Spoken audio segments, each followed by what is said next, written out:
Welcome to Exam Sale. In this script we break down the syllabus for the LPI Level 1 Exam 101 Junior Level Linux Certification Part 1 of 2 so you know exactly what to study and why.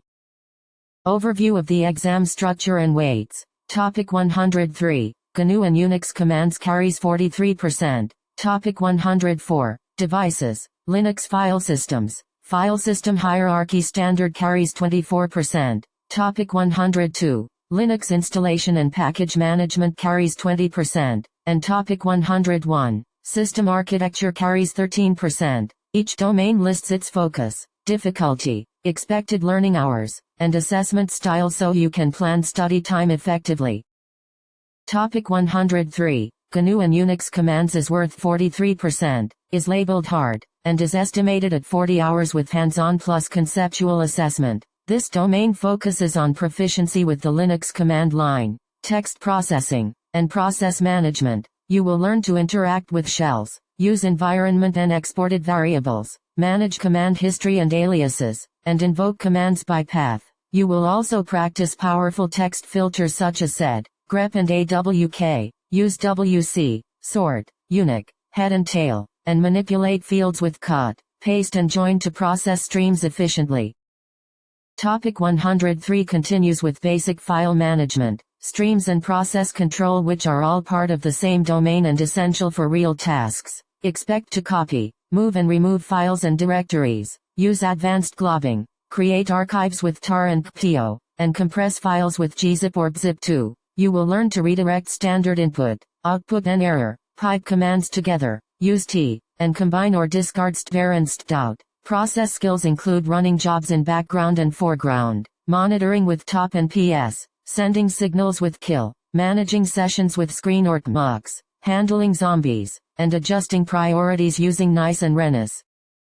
Topic 104. Devices. Linux file systems. File system hierarchy standard is worth 24%, is medium difficulty, and needs about 25 hours with conceptual and scenario-based assessment. This domain covers configuring disk partitions with disk or gdisk, creating file systems like ext4 and xfs, and initializing swap space while understanding mbr and gpt. You will maintain file system integrity using fsck, monitor disk usage with df and do, repair file systems in recovery mode, and manage labels and UUIDs with tools like tune2fs. Mounting skills include editing etc fstab, manually mounting and unmounting devices, configuring mount options and system mount units, and identifying active mounts and removable media.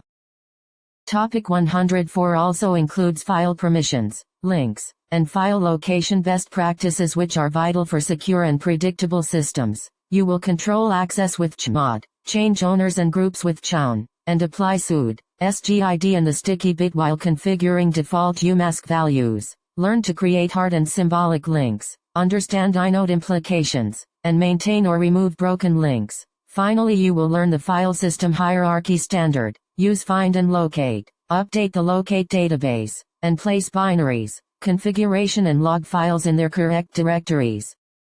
Topic 102. Linux installation and package management is worth 20%, is medium difficulty, and requires about 20 hours studied under scenario-based assessment. This domain begins with designing hard disk layouts for system roles and allocating partitions for system, user and swap with best practices for separate home, var and boot. You will install and configure boot managers such as grub and understand mbr and boot parameters, and you will manage shared libraries using lconfig, ldd, and configuration files. Package management is covered for both Debian tools like apt-ndpkg and RPM-based tools like yum, DNF and RPM including repository configuration, queries, upgrades and handling dependencies. And you will also learn basics of Linux as a virtualization guest.